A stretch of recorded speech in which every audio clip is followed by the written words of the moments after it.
Gernikako arbola da bedenkatua, Euskaldunen artean guztiz maitatua. Gernikako arbola da bedenkatua, Euskaldunen artean guztiz maitatua.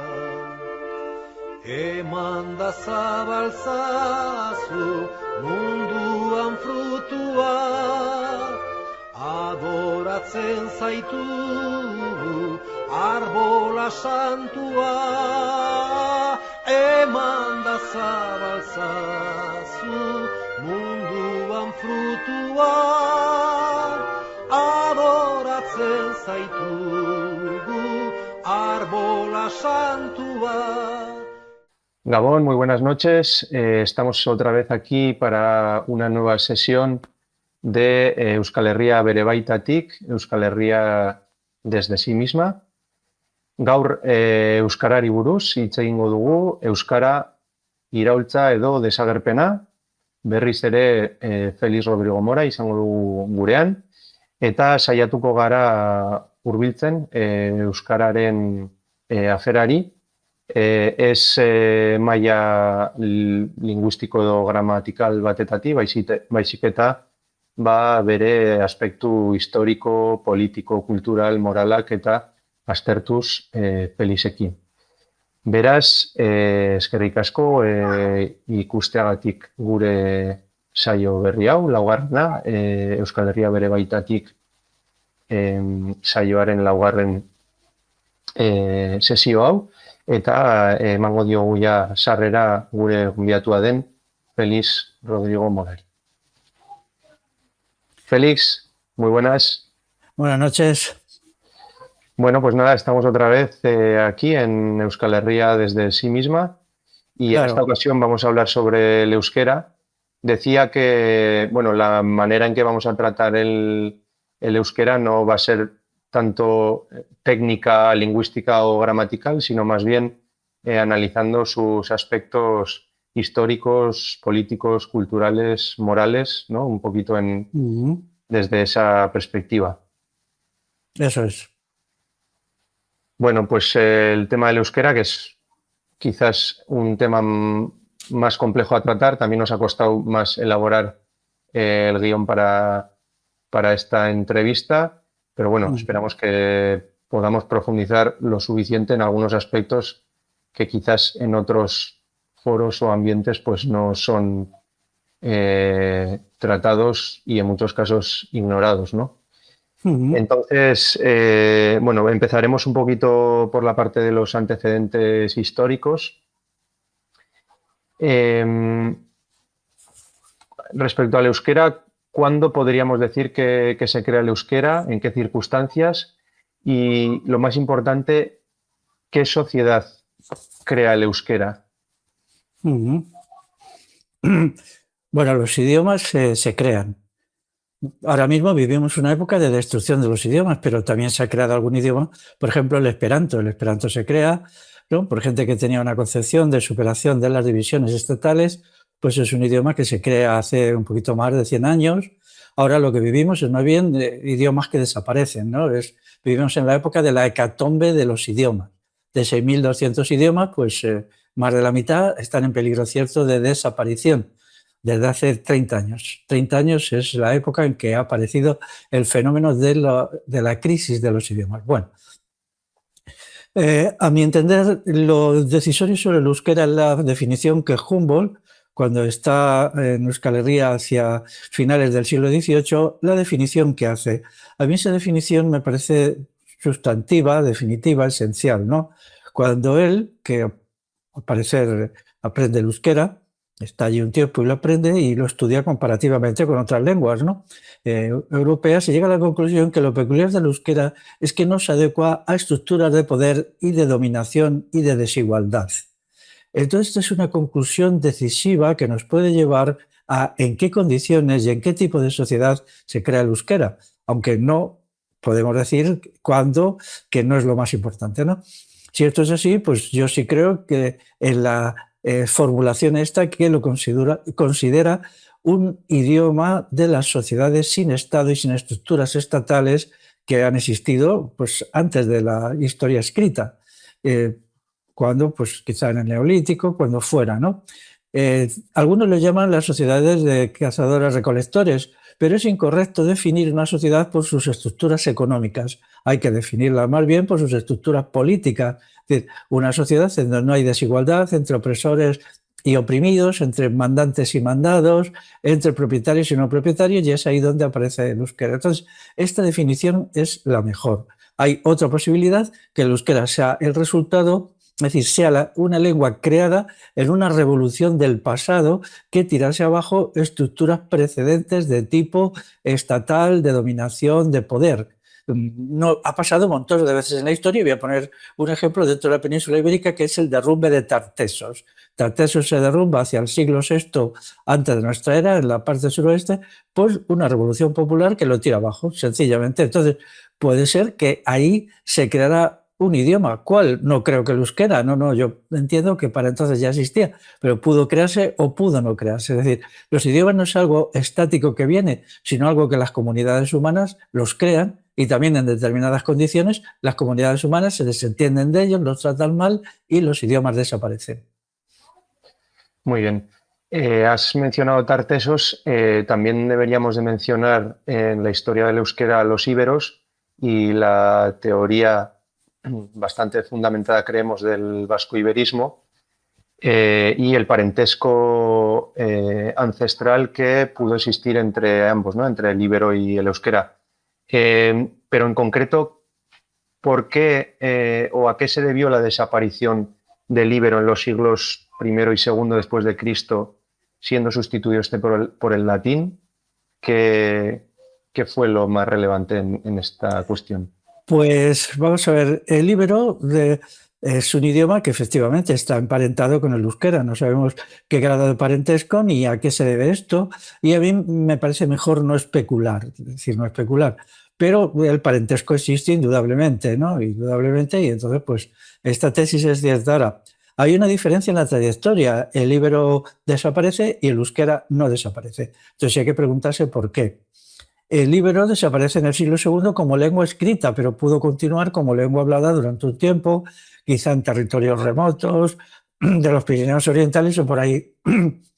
Para mí la razón de su desaparición se encuentra en la historia misma de los pueblos íberos, que hay que hablar en plural porque los íberos eran varios y había diversas variantes del íbero. Creo que en su contacto con los pueblos con estados del este del Mediterráneo, ellos adquieren, por ejemplo, el lenguaje, la escritura, el lenguaje escrito, la escritura, ¿no? Sobre todo a partir de los fenicios y luego también de los griegos y finalmente de los romanos. Entonces no solamente adquieren el arte de escribir, sino también las condiciones políticas que hacen este arte imprescindible, que es la creación de entes estatales. La creación de entes estatales hace que los íberos se constituyan como sociedades con Estado, por lo tanto con clases sociales, con desigualdad, con concentración de la propiedad, pues a mi entender en el siglo V de nuestra era, antes de nuestra era. Y creo que eso es lo que va a llevar a la desaparición del íbero. Es decir, las estructuras estatales que las hacen a la sombra de las estructuras griegas, fenicias, primero fenicias, luego griegas y luego probablemente romanas, pues entonces estas élites, estas minorías elitistas que se habían constituido dentro de los íberos y que son las que escriben el idioma íbero, porque el idioma íbero no lo escribe el pueblo llano de los íberos, sino estas élites, hay que tenerlo muy en cuenta, pues entonces son las que por intereses clasistas se disuelven en las élites romanas y a partir de ahí adquieren el lenguaje, el idioma de Roma, que es el latín, y luego las variantes que se derivan, no directamente por supuesto, pero sí que son muy influidas por el latín. Entonces esta trayectoria no es la del euskera. El euskera no crea estructuras estatales y a partir de ahí pues no hay una élite que esté interesada en vincularse con otras élites que podían ser las élites romanas o luego, por ejemplo, las élites visigodas a partir del siglo V. No, hay un cierre en sí mismo, hay un cierre y esto no se crea. Se podría decir, y entonces lo de Iruña Velella, bien, en Iruña Velella efectivamente aparecen párrafos y frases y palabras en euskera entre el siglo I y el siglo III, pero no es un euskera administrativo, no es un euskera estatal. ¿Por qué? Porque es un juego que alguien hace de escribir en trozos de cerámica con punzones, palabras y frases, ¿no? Probablemente en una escuela donde alguna gente aprendía, gente euskaldun estaba aprendiendo el latín. Yo en la versión que he dado, entonces ellos se entretienen en esto. No pasa de ser como un entretenimiento, una habilidad, pero lo que encontramos en los iberos no es eso. En los plomos ibéricos, que ellos escribían sobre planchas de plomo, muchas de ellas son planchas administrativas, planchas del poder institucional. Hay 2.500 inscripciones ibéricas, luego también hay otras que no, sobre jarritas se ponía algo y tal. Pero esta es la diferencia esencial que hace que el íbero desaparezca y el euskera no desaparezca. Claro, y bueno, a pesar de que el euskera sobrevive, llega casi exhausta, podemos decir, al siglo V, o al menos en unas circunstancias muy difíciles. Ya lo hemos mencionado en otros episodios respecto a lo que fue la insurgencia bagauda vascona, pero ¿qué papel tuvo la insurgencia bagauda vascona cuando el euskera estaba invadido y podemos decir casi derrotado por el latín y por el poder de Roma? Claro, hay que tener en cuenta que el poder de Roma era principalmente militar y entonces el latín era la lengua de las legiones. Es decir, en un ejército no puede haber diversidad de lenguas porque es muy problemático en las condiciones de una batalla y más en la época tiene que haber una unificación lingüística, eso es completamente imprescindible. Ahora mismo, por ejemplo, el ejército español, sobre todo de aquellas ramas que son más técnicas, aviación, artillería, misiles y tal, usa exclusivamente el inglés. El castellano ha desaparecido como lengua militar. Ya hace mucho, esto es ya de hace 25 o 30 años. Entonces, el latín era la lengua de las legiones del aparato militar. Así pues, el euskera sobrevive precisamente porque no se integra en ese mundo. Es verdad que hay también algunas monedas que tienen palabras en euskera o nombres de poblaciones en euskera en la época, pero son solo casos muy aislados, no se puede hablar de hay una generalización. Entonces, el euskera, voy a decirlo de una manera, digamos, poética, sobrevive en el corazón de los vascones. Es decir, hay un acto de la voluntad colectiva, es decir, una decisión de no perder la propia lengua y por lo tanto no perder la propia cultura y por lo tanto no disolverse en el mundo romano. Pero eso tiene una base, que es que no se crean unas élites, o si estas élites se crean, solo son un pequeño sector, ¿no? Es verdad que hay vascones, como Quintiliano, por ejemplo, el primer pedagogo de la cultura occidental, que son vascones, y muy probablemente su lengua original fuera el euskera. Pero estos son un pequeño sector que se disuelve en el mundo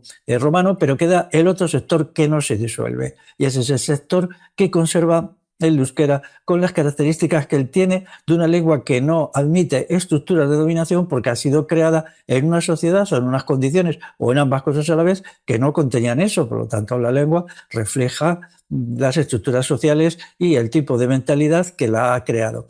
Ahora bien, a mi entender, en el siglo V la lengua había llegado en unas condiciones muy difíciles, muy complejas, pero muy difíciles porque la presión romana era enorme. Se ha hablado de esta diferenciación entre Ager y Saltus, que la inventa sin ninguna base Julio Caro Baroja. ¿No? Dice que el Saltus son los territorios montañosos, boscosos, en los cuales se conserva un sector de los vascones en libertad, mientras que el Ager es la parte llana en la cual pues, los vascones sí son sometidos y dominados.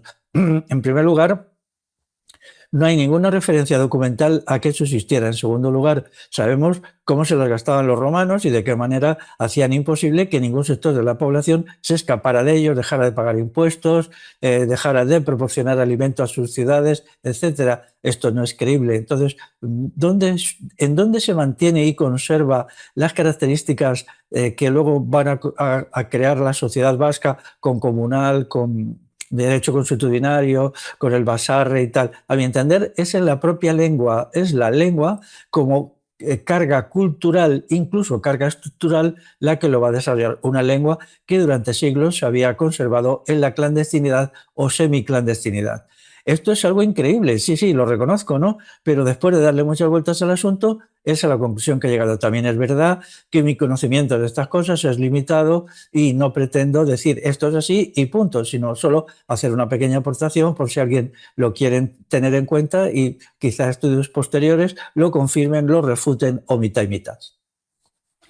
Claro, o sea, que podríamos decir que el euskera sobrevivió no en un territorio en concreto, sino que sobrevivió en los corazones de la gente y se resguardó en los vínculos familiares y vecinales que, aun habiendo sido conquistados sus territorios, sus almas, vamos a decir, su espíritu, sus relaciones, ¿no?, se mantuvieron ahí y, por lo tanto, de esa manera pervivió el euskera. Sí, así es. Bien, bueno, continuando en la historia, entrando ya en lo que sería el periodo medieval, tenemos que el euskera es una lengua eminentemente oral, es de cultura oral popular y no escrita, no estatal, en su gran mayoría, como hemos dicho. Y dicho esto, ¿por qué ningún fuero vasco, incluidos los fueros locales o municipales, están en euskera? Por ejemplo, el fuero de Vizcaya se redacta en castellano, el de Navarra en romance navarro-aragonés. ¿Fue para el pueblo vasco una suerte que el Estado navarro renunciase al euskera? Pues vamos a ver, las cuestiones son de una complejidad enorme. La sociedad vascona que se crea con la Revolución Bagauda es una sociedad popular eminentemente. Es un sistema de basarre, de democracia directa, de ayuda mutua a través del ausolán, con todas las instituciones que han caracterizado al pueblo vasco hasta ahora mismo. Entonces, esta sociedad, al no tener Estado, no necesitaba una estructura escrita. Si alguien tiene una duda al respecto de la relación entre la escritura y los estados, puede leer a lingüistas franceses que lo explican con todo detalle, ¿eh? Esto lo han desarrollado mucho y han llegado a la conclusión que es así. Yo creo que es así. Entonces, esto está muy bien, pero también tiene un aspecto negativo. A mí me encantaría, por ejemplo, encontrar documentos hechos por los vascones en euskera del Alto Medievo, en los cuales nosotros pudiéramos conocer su vida, sus instituciones, sus sistemas políticos, sus sistemas culturales, etcétera. Pero no lo hay, porque era la oralidad, era la palabra lo que funcionaba y así ha sido en Euskal Herria pues hasta épocas muy recientes, ¿no? Incluso hoy día una parte muy importante de la población vasca pues sigue considerándose como fundamentalmente culturizada en su lengua, no oral, no a través de los libros. Hay que ir a una generación más joven que ha pasado por la batidora de la universidad o la batidora de la enseñanza para que se haya olvidado esto. Ahora, claro, lo de los fueros es un fenómeno tardío. Vamos a ver, los fueros ya, incluso los fueros municipales, que son los más cercanos a la gente, pues son fueros bastante tardíos, del siglo X, del siglo XI, ¿no?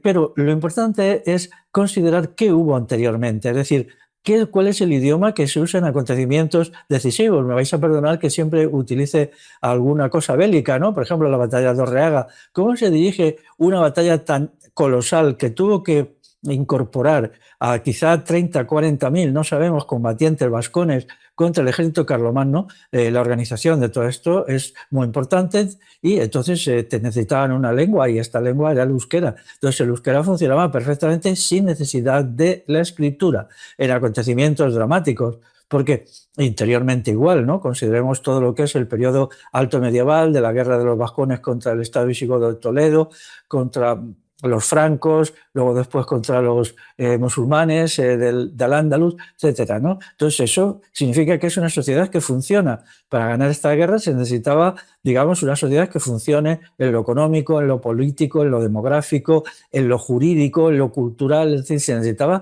toda una serie de elementos, eso es implícito. No podemos tener una salida de pata de banco así, no, es que como hay un historiador por ahí, cogiendo la frase esta de los godos que decían ferocísimos vascones, vamos a ver, eso es un criterio, eso es infantil, ¿no? O hay otros que dicen, es que eran muy valientes, sí, nadie lo duda, pero además de eso hace falta unas instituciones y las instituciones se tenían que basar en una lengua que era la suya, ¿no? Entonces, cuando llegamos al siglo X aparecen ya estructuras estatales que luego van a formar el Reino de Navarra. Entonces, estas estructuras no aceptan el euskera. O sea, el Reino de Navarra nunca utiliza el euskera como lengua de Estado. Puede ser que algunos de sus jefes, de sus autoridades, quizá, yo entiendo que prácticamente todos sabían euskera porque necesitaban hablarlo con la servidumbre de sus palacios y de sus sitios, pero escribirlo no lo escribían. ¿Por qué? Porque no era un idioma del poder y, en segundo lugar, porque no era un idioma de la escritura. Y entonces el que no hubiera esto confirma la interpretación de Humboldt. Yo no sé si Humboldt, cuando estuvo allí en el País Vasco a finales del siglo XVIII, sabía esta parte de la historia, pero en caso que lo hubiera sabido, le hubiera, supongo yo, gustado, porque es una confirmación de lo que él mantiene, ¿no? Luego llegan los fueros. Bueno, los fueros son acuerdos sobre determinados asuntos entre un poder no vasco y el poder vasco. Eso aparece perfectamente en el Foro de Vizcaya, ¿no? Es un pacto entre los vasarres de Vizcaya y el señor de Vizcaya, que es el rey de Castilla, sencillamente, ¿no? Entonces, ahí se hace un documento que pueda ser entendido por el señor rey de Castilla, ni más ni menos, ¿no? Pero los vasarres en sí mismos, cuando organizaban las juntas de allí en Guernica, no usaban el castellano. Puede ser que muy poquita gente no entendiera el euskera y al parecer había un sistema de traducciones, ¿no? Por lo que me han contado, pero era una cosa minoritaria y pequeña para cierta gente. Ahora, luego había escribas que efectivamente escribían esos textos, se levantaban actas en castellano para que lo entendiera el señor de Vizcaya, que probablemente no sabía euskera. Bueno, lo importante es entender la relación que hay entre los idiomas, las estructuras políticas y sociales, y que todo esto nos va a permitir comprender, claro, qué está pasando hoy, porque si eso es así, entonces para que el euskera pueda llegar a vivir en el siglo XXII, se necesita hacer unas transformaciones fundamentales que adecuen la sociedad vasca al euskera, no lo que se está haciendo ahora, que es adecuar el euskera a una sociedad vasca que es irreconocible, porque es una sociedad con Estado, con capitalismo, integrada en la Unión Europea, con una economía no vasca.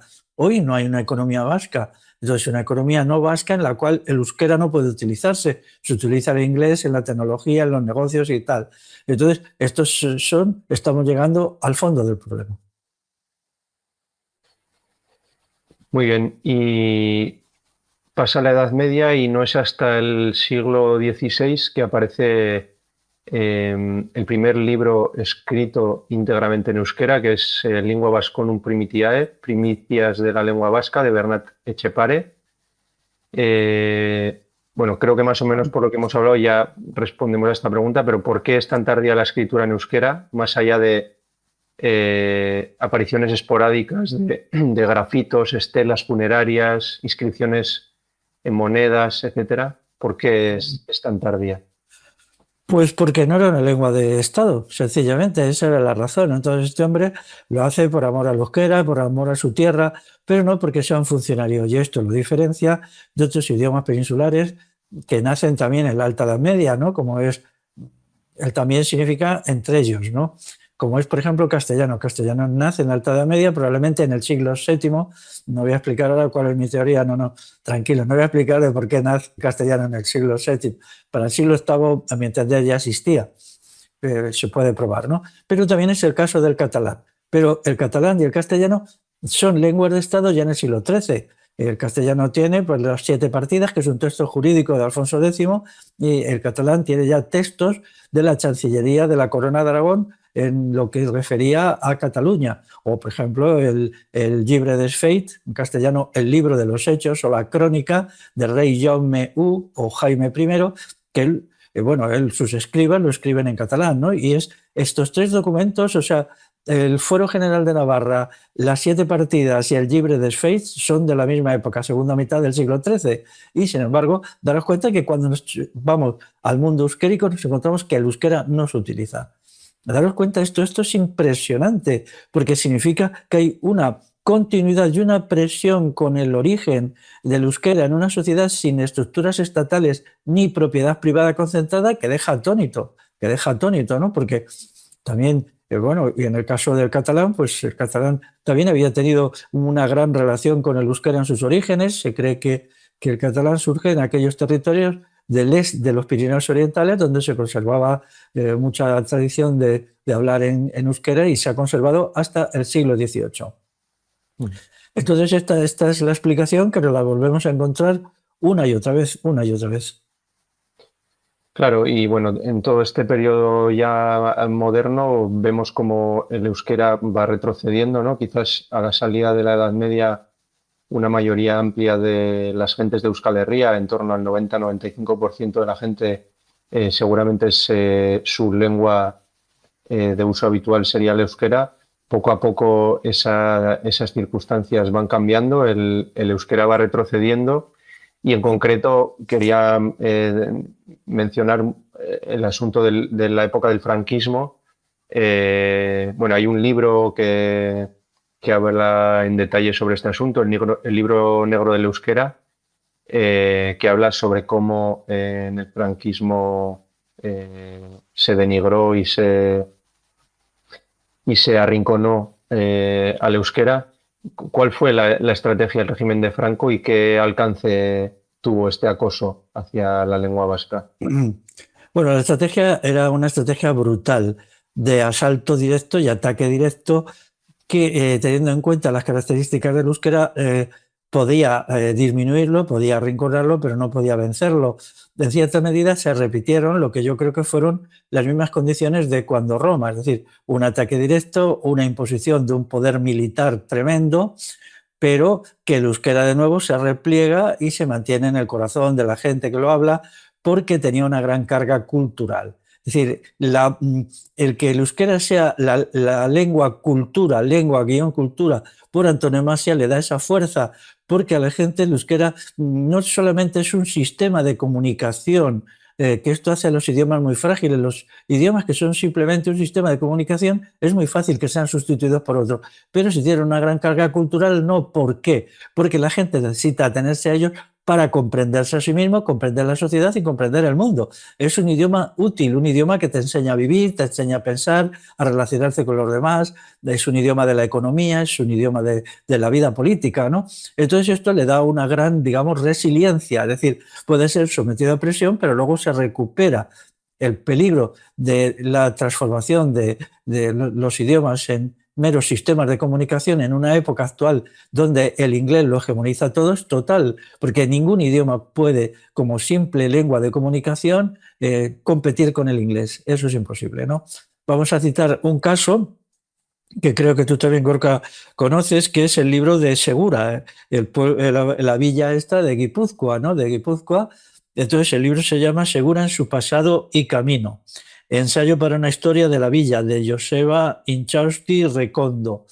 Bueno, él dedica un apartado del libro este, que es una historia local, un libro bastante bien hecho, por cierto, en el cual dice, ha sido en el Basarre donde se ha mantenido el euskera.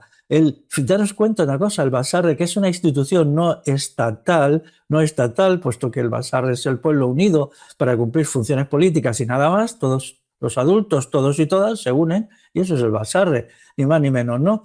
Es un sistema, el sistema vasco de democracia directa. Entonces es ahí donde es decir, daros cuenta de lo que esto significa, ¿no? Mientras que las estructuras estatales del Reino de Navarra no recogen el euskera, las estructuras populares asamblearias sí lo recogen. Y entonces este autor, Joseba Inchausti, lo dice y lo resalta. Y esto es así. Y el libro este sobre Segura, sobre la villa de Segura, no es un libro político en ningún sentido. Él simplemente describe lo que es su pueblo, lo que es su villa, y lo hace con bastante objetividad y verdad. Eso es aplicable a todas las villas, a todas las poblaciones de Euskal Herria, y esto es una lección histórica impresionante. Bueno, vamos a hablar de otro asunto también que es importante en la historia del euskera, y es el papel de la Iglesia, el clero y los intelectuales del euskera. casi todos estos intelectuales del euskera en la época finales del siglo XIX, principios del XX, casi todos son sacerdotes católicos y son básicamente los que crean el euskera escrito. Y sucede que con la emergencia de lo que es el movimiento de liberación nacional vasco, va a tomar como pretexto para romper radicalmente con buena parte de la cultura vasca que residía en ese clero, ¿no? Tachándola de clerical, y siendo sustituidos todos estos intelectuales por autores de ideología marxista, progresista, izquierdista en esta época de los años 60. Es decir, se crea una nueva vanguardia intelectual en estas circunstancias históricas, ¿no? En ese periodo de los años 60. ¿Y en qué circunstancias se fraguó esta ruptura ideológica entre lo que era el etnopeneuvismo clerical y el socialismo tercermundista? Y quizás podía tener el Estado, en este caso sobre todo español, también francés, en aupar esta renovación por su carácter cosmopolita, liberal, obrerista, elitista y universitaria.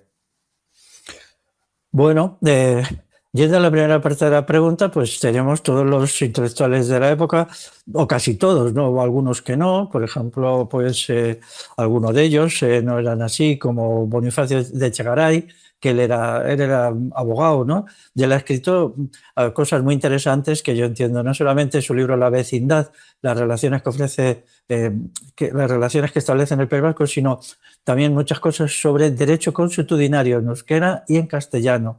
Yo creo que si alguien que viera esto y tuviera tiempo, debería de hacer un esfuerzo por leer los textos de este hombre Bonifacio, ¿no? Pero los demás sí lo eran, pues por ejemplo, Resurrección María de Azcue, que es un pionero del Batúa, Juan Antonio Moguel, que es el que escribe Perú Abarca, que es la primera novela en euskera de 1802, y luego pues José Aristimuño, ¿no? Aisol, también es un sacerdote nacionalista que luego es fusilado por el franquismo. Él escribe algunos libros muy interesantes como son La democracia vasca. Entonces, esto era en parte lógico, ¿no? La Iglesia necesitaba conocer el euskera porque había el sacramento de la confesión. Lo explico para la gente más joven que quizá no lo entienda, pues uno tiene que ir allí y confesarse los pecados con el sacerdote correspondiente. Como la mayoría de la población de Euskal Herria no sabía castellano, pues los curas estaban obligados a saber euskera, ¿no? Porque si no el sacramento se quedaba inhábil. Esto originó primero un interés por el euskera oral y luego después que mucha gente de allí, que había nacido en caseríos y eran euskaldun de orígenes, pues ellos se van al seminario y allí incluso crean gramáticas en euskera, hacen estudios interesantes en euskera. Este hombre, me parece, Resurrección María de Azcue, ¿no? Es uno de los primeros que tiene, por aquí hay una nota así, una gramática, ¿no? Y luego empiezan pues con catecismos, con textos breves quizá, que aproximan un poquito a la gente al euskera escrito. Pero esto muy poquito, porque hasta casi mediados del siglo XX es un fenómeno minoritario. La cultura vasca se mantiene muy firme en su cultura oral, en su euskera oral, y entonces es ahí donde se mantiene. Entonces, bueno, pues llegaban estos sacerdotes y hacían estas cosas y a la gente le parecía bien, pero la mayoría de la gente lo consideraba ajenos a ellos y ajeno a su vida, ¿no?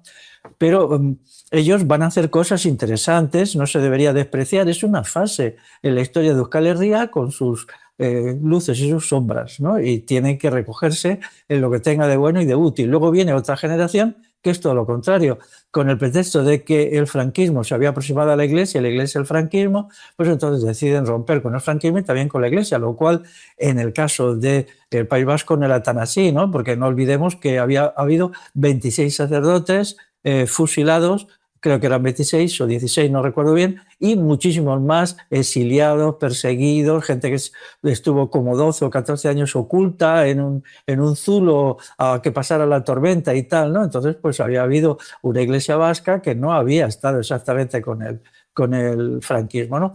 pero aparece un nuevo tipo de intelectual. Este es un intelectual que es más bien marxista, o es internacionalista, o es antiimperialista, es antifascista, o simplemente de una ideología izquierdista socialdemócrata, que son los que van a tomar el relevo. Entonces, esta nueva generación, que es la que podrían tener, los que podían haber nacido hacia 1940, ¿no? Y que podían tener 20 años en 1960, es una generación nueva. Entonces, esta generación, bueno, hace cosas, pero sobre todo hace cosas en la práctica. En el terreno intelectual es una generación con poca capacidad de acción, porque estaba imbuida de la teoría del activismo. El activismo es el día a día, hacer cosas, día a día, venga, venga, venga, pero realmente los problemas fundamentales pues no se plantean. Y entonces es una generación bastante pobre en el terreno del pensamiento, cuando hoy se ha olvidado ya todo eso. Hoy prácticamente no se escriben libros sobre el marxismo, no se escriben libros sobre el antiimperialismo de tercermundismo, está ya fuera de onda. Es decir, todo esto ha envejecido muy, muy deprisa, y entonces incluso los libros que se escribieron por esta corriente pues se han quedado obsoletos muy rápidamente.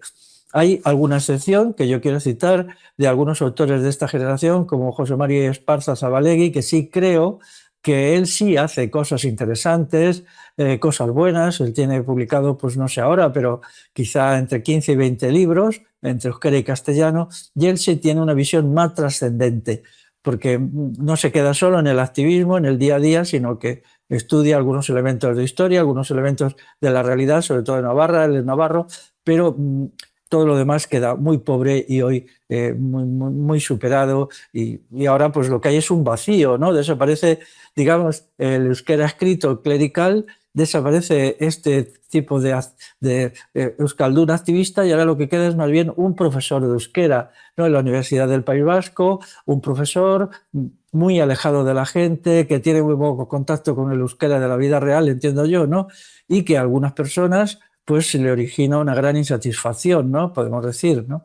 Le origina una gran insatisfacción porque su euskera no es el de la gente, y aquí se está creando una dicotomía entre los muy cultos, porque tienen muchos títulos académicos, y la persona que bueno, pues habla el euskera y luego recibe pues el euskera de la enseñanza, el euskera que se enseña en la enseñanza media, y bueno, pero ahí hay un problema de desacuerdo por diferenciación de estatus social. Muy bien. A finales ya de la década de los 60 hay un hito importante, es el año 68 en Arantzazu, que es cuando se crea ya de manera oficial el euskera batua, la unificación de lo que eran las diferentes modalidades del euskera, aunque había tenido varios antecedentes y varios intentos de ello. Oficialmente es este año, y en Arantzazu cuando se produce la oficialización del euskara batua. Batua quiere decir unido, vamos a decir. Euskara batua sería el euskera unido, unificado. ¿Cuál fue la motivación principal detrás del proyecto de estandarización y uniformización del euskera? ¿Y cuál es el significado del batua en lo político, cultural y lingüístico? ¿Necesitaba el proyecto de Estado-Nación vasco una lengua uniforme para poderse desarrollar administrativamente? Bueno, quiere decir que en estos asuntos yo no me considero particularmente entendido, solo voy a dar mi opinión. Y también cuando yo hice el prólogo a petición de su autor del libro El ADN del euskera, pues Javier Goitia me pidió que hiciera el prólogo, y yo no quise tratar la cuestión del batua. Yo había hablado mucho y he hablado muchísimo con el batua, con gente de euskaldun, con gente que se ha dedicado a trabajos de traducción, que habla euskalkiz, y luego habla el batua también, lo escribe perfectamente, y hay muchos textos suyos escritos que circulan por Euskal Herria. Pero no quise entrar en eso porque sé que es un tema muy polémico, muy conflictivo. Entonces, pues voy a hacerlo con prudencia, con cuidado, y esperando que la gente entienda pues mi situación, pero tampoco creo que deba ocultarlo, ¿no? Puesto que hubo una minoría importante de gente que se opuso a este asunto, e incluso escribieron libros. Por ejemplo, ahí está La muerte del euskera, escrito por Vicente Latiegui y un señor que se llama Dunisi Oña y Tibia. Entonces, bueno, yo este libro, os digo la verdad, no lo he leído, pero me han hablado tanto de él, gente que sí entiende bien del tema, y es euskaldun, que es como si lo hubiera leído, ¿no? En primer lugar, un cambio tan importante como es lo del euskera batua no se puede hacer como se hizo. No se puede hacer unos cuantos intelectuales que se reúnen en un lugar cerrado al margen de la gente. Tenía que haber sido hecho por medio de un debate público, por medio de un análisis, por medio de la participación de la gente, para que, en todo caso, si el Batua era una cosa buena, naciera como obra popular y no como obra de una minoría de intelectuales, porque mucha gente lo consideró como ajeno, incluso en la metodología que se utilizó. Y eso ya es un defecto de inicio, es decir, en sus inicios ya el Batua tiene esta lacra inicial. En segundo lugar, era el periodo franquista, claro, pero parece que el periodo franquista no les creó especiales condiciones de represión ni nada a quienes hicieron lo del euskera batua, ¿no? Para mí la pregunta principal es ¿por qué se hizo? Yo creo que, vamos a ver, en Italia la gente dice, bueno, ¿eres italiano y hablas el italiano? Pues no, se equivocan. El italiano que se crea en el Risorgimento a finales, en la segunda mitad del siglo XIX, hoy solo es hablado por el 48% de los italianos. Vamos a ver, es el idioma del Estado, pero la mayoría de los italianos, o sea, como 52%, no hablan ese idioma. Es verdad que algunos de ellos hablan formas dialectales del italiano estatal muy parecidas, otros menos parecidas y otros nada parecidos. Pero cuando la gente se reúne en familia o se reúne en sus pueblos, más de la mitad de los italianos no hablan el italiano estándar. Entonces, pues recuerdo una conversación con una mujer entendida que conocía muy bien el proceso italiano. Me dijo, sí, en gran medida el idioma italiano es un idioma artificial. Y luego añadió, de la misma manera que el batua es un idioma artificial. A ver, pido perdón por lo que he dicho. Y ahora añado que estoy repitiendo la opinión de una mujer exactamente hace 3 años, que ella me dejó caer esto, yo me callé, me quedé así, bueno, pues podrá ser así, ¿no?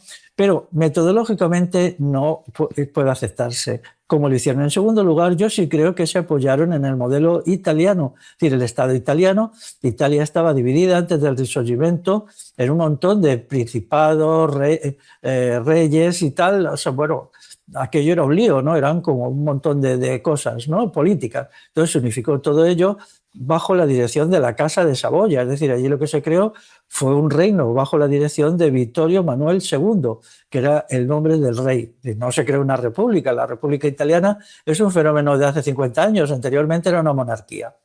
Y también sucedió algo parecido en Alemania, de lo que no voy a decir nada. Pero con esto, a mí lo que me interesa realmente es ¿conserva el batua, el euskera batua, las características que le definió Humboldt o se han cambiado?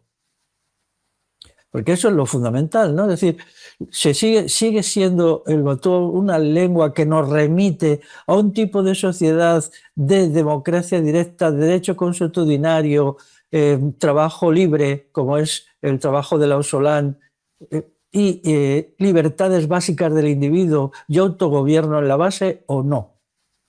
Yo en este asunto soy absolutamente incapaz de definir nada. Es decir, no lo sé. Y cuando he hecho esta pregunta, que es tremenda, ya sé que esto es un preguntón, no es una pregunta. A gente muy entendida, pues se han quedado así diciendo, pues es que eso habría que hacer una investigación comparativa entre los euskalkis y tal. Y bueno, si lo conserva, entiendo yo que el euskera se ha mantenido en el batua, pero ¿y si no lo conserva? ¿Qué juicio hacemos? Porque entonces lo que ha habido es un cambio cualitativo, un cambio demasiado importante. Bueno, dejo ahí esto pendiente para que se comprenda, pero hay que decir que si nosotros pensamos en un sistema de democracia directa, Las diferencias dialectales del euskera son lógicas porque la democracia directa no es un sistema que surge de un punto que da órdenes, sino de toda la base de la sociedad que se va expresando de abajo arriba.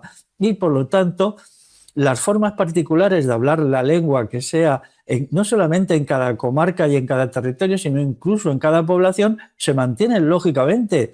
Daros cuenta que es muy distinto un idioma que es para dar órdenes desde arriba, que son todos los idiomas de los estados-nación, igual que el castellano, pues nada, Madrid, ¿no? Había muchas formas también dialectales del castellano que se perdieron cuando Madrid se convierte en la capital del Estado español o del Estado castellano en 1560, me parece, y luego mucho más con la Revolución Liberal y las Cortes de Cádiz.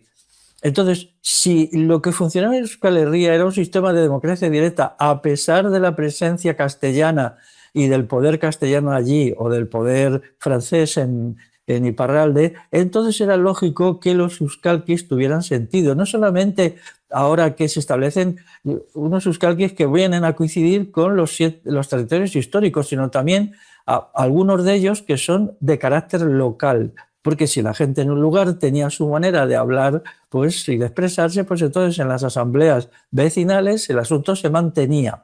Y eso era una riqueza fundamental y además una manera de vivir la democracia directa. Es decir, cualquier idioma en democracia directa sería con dialectos y diferencias. Luego, en segundo lugar, se ha exagerado muchísimo respecto a la incapacidad de los vascos de entenderse cuando hablan diferentes euskalkis. Esto yo lo he preguntado a muchísima gente euskalduna, le he dicho, ¿esto es verdad? Y la gente se ha quedado pensando, me ha mirado y me ha dicho, no, se ha exagerado mucho. Sí, es verdad que hay diferencias grandes y tal, pero esas diferencias son salvables en un tiempo breve. No se habían creado idiomas diferentes, porque escuchando a algunos partidarios del euskera batua, ellos lo que se está diciendo es que lo que había eran lenguas diferenciadas radicalmente, cualitativamente. Esto no pasaba. No, yo creo que en esto estamos todos de acuerdo, que no sucedía, que eran diferencias, las diferencias esperables. Por tanto, nos queda la cuestión de por qué se crea.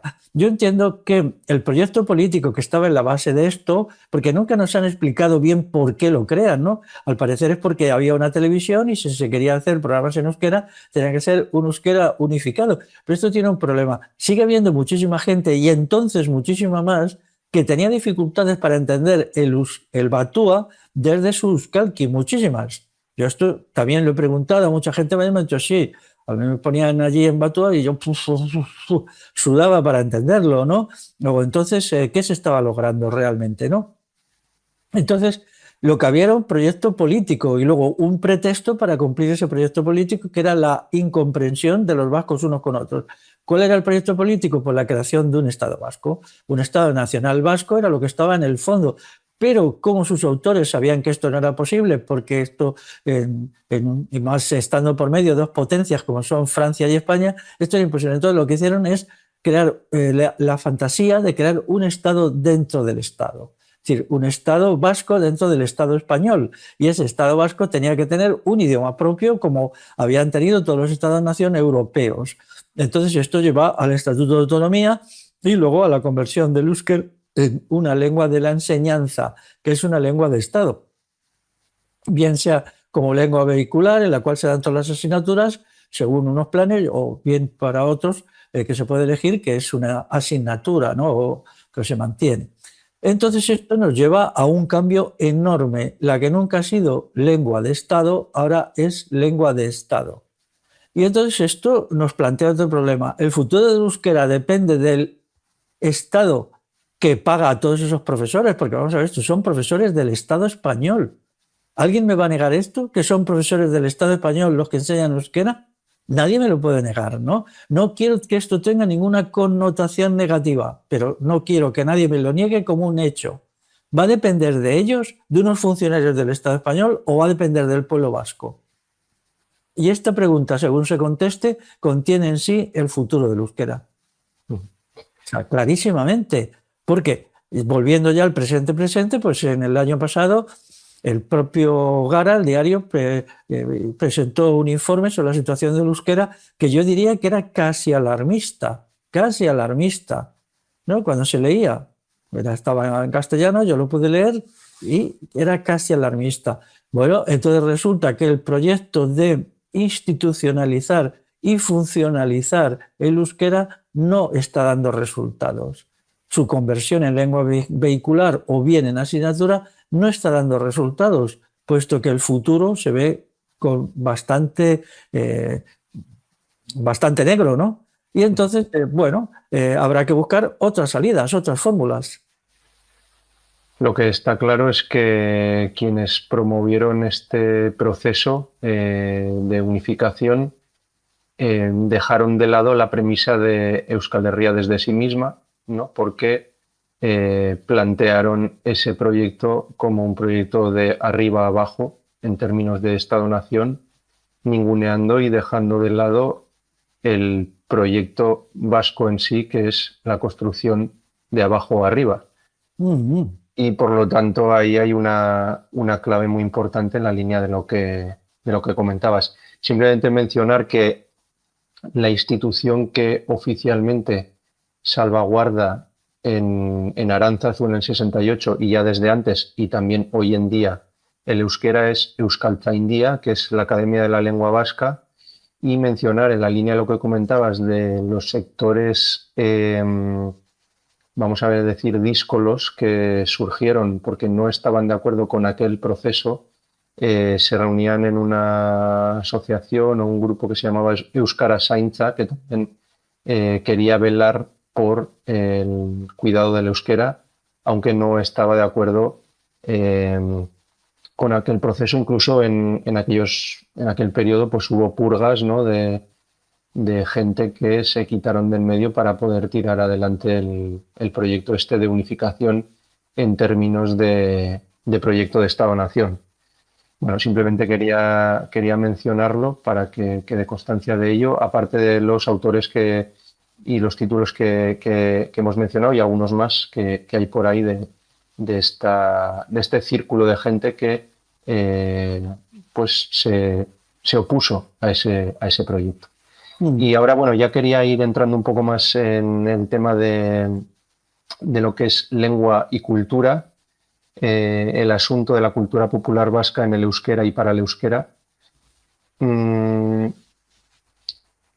Hay una cuestión ya entrando más en lo que es el euskera hoy en día, el euskera en su versión de sistema de comunicación neutro o el euskera como sistema de lengua-cultura, sobre todo en el reto que tiene que afrontar respecto a la implantación del inglés y además de lo que es la realidad del dominio del español y el francés en relación al euskera.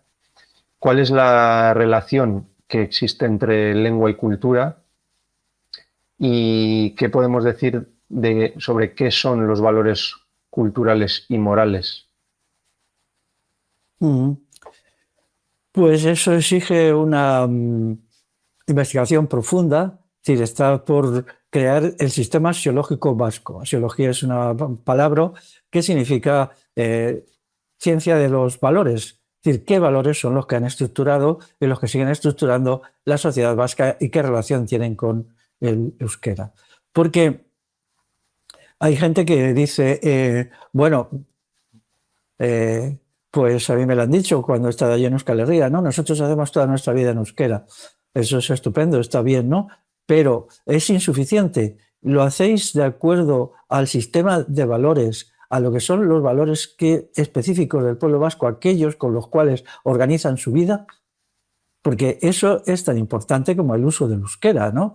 Porque si el euskera pierde los valores, pierde el contenido, el mensaje implícito, entonces este mensaje implícito es el que mantiene a la lengua frente a la agresión del inglés, del castellano también, del francés también, pero daros cuenta que se está construyendo los llamados Estados Unidos de Europa o la nación europea en la cual se integraría toda Europa con una lengua de facto, que es el inglés, ¿no? Se hace un paripé de que las otras lenguas cuentan y tal y cual, pero el inglés es la lengua que cuenta, la única lengua. Un inglés, además, bastante artificial, a que yo llamo inglés funcionarial, ¿no?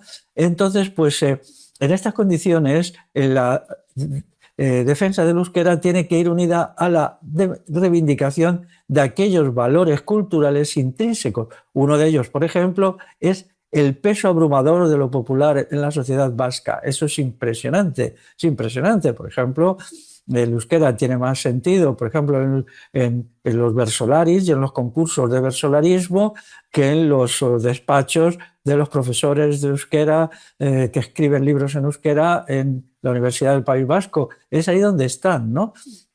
Entonces, esa presión de lo popular es uno de los valores decisivos, es decir, la idea de que la gente toda es ella misma, nadie es más que nadie y por lo tanto tiene que manifestarse como popular, como una multitud en la cual lo que determina es lo popular. Pero al mismo tiempo hay otra cuestión, que es que lo popular no anula lo particular. Es decir, otra característica de la cultura vasca es que el individuo no es anulado por la multitud, no hay una disolución del individuo en la multitud, sino hay una afirmación de lo individual que es paralelo a lo colectivo. Yo cuando empecé a ir por Euskal Herria y a escribir en la prensa de allí, esto me resultaba muy curioso, ¿no? Porque, por ejemplo, en Castilla, que es mi lugar de origen, eso ya prácticamente se había perdido. ¿Qué orígenes políticos tiene esto? Pues sencillamente el sistema de democracia directa. El sistema de democracia directa se basa en las opiniones individuales y en el voto individual. En realidad, es el individuo el que crea la democracia directa y luego la gente se reúne en asamblea para pues acercar posiciones o alejarlas y tomar decisiones por mayoría-minoría. Entonces, todos los sistemas de democracia directa que funcionen realmente, que funcionen de facto, sea cuáles sean las instituciones por arriba, pues entonces crea una idea muy fuerte de lo popular y una idea muy fuerte del individuo. Pero esto al mismo tiempo es incompatible con los Estados-nación, donde lo popular es sustituido por lo estatal y el individuo es convertido simplemente en un ser gregario que va al ritmo que le mandan sin crear problemas, porque no hay ninguna participación, porque el principio que rige ahí es de representación, que en el mundo del Basarre no se usa. En el Basarre no hay representación, no hay representantes, no hay partidos políticos. Lo que hay es un sistema de democracia directa en los diversos niveles, municipal, comarcal, territorial y luego de toda Euskal Herria, que yo creo que se puede probar perfectamente que así existió en la Alta Edad Media. Existió en la Alta Edad Media y luego en el siglo X ya empezó a sufrir transformaciones más o menos graves, ¿no? Entonces, pues hay que recuperar, si el idioma vasco tiene que tener futuro, hay que recuperar su sistema axiológico, es decir, su sistema de valores. Y entonces ir reconstruyendo como en un trabajito, así como un rompecabezas, aquí una piececita, aquí otra piececita, todo el sistema axiológico. Por ejemplo, el Auzolan determina un tipo de trabajo que es trabajo libre entre iguales, no trabajo asalariado. Entonces, el trabajo libre entre iguales se explica a través del Auzolan, pero claro, el Batua, ¿qué recoge? ¿El trabajo libre entre iguales o el trabajo asalariado? Esto, claro, alguien puede decir, esto es algo tremendo, esto es un lío mental tremendo. Sí, lo es, estoy de acuerdo, pero es que la vida real tiene estos líos, ¿no? Entonces, es cosas que ahora puede parecer muy liado, pero con el tiempo se puede ir aclarando, porque desde luego los idiomas estatales no recogen esto, son idiomas jerarquizados, establecen jerarquías. Alguien manda, alguien obedece. El dueño de la fábrica, de la empresa, manda. Los otros obedecen. Ya está. Y entonces, pues no hay más, mientras que el Auzolan no establece ese criterio. No establece otro criterio, otro sistema de trabajo. Podréis decirme, pero es que el Auzolan ya no lo hace casi nadie. Bueno, todavía queda alguna gente que lo hace, ¿eh? Pero, bueno, ahora no. Pero hace 70 años, por supuesto que sí.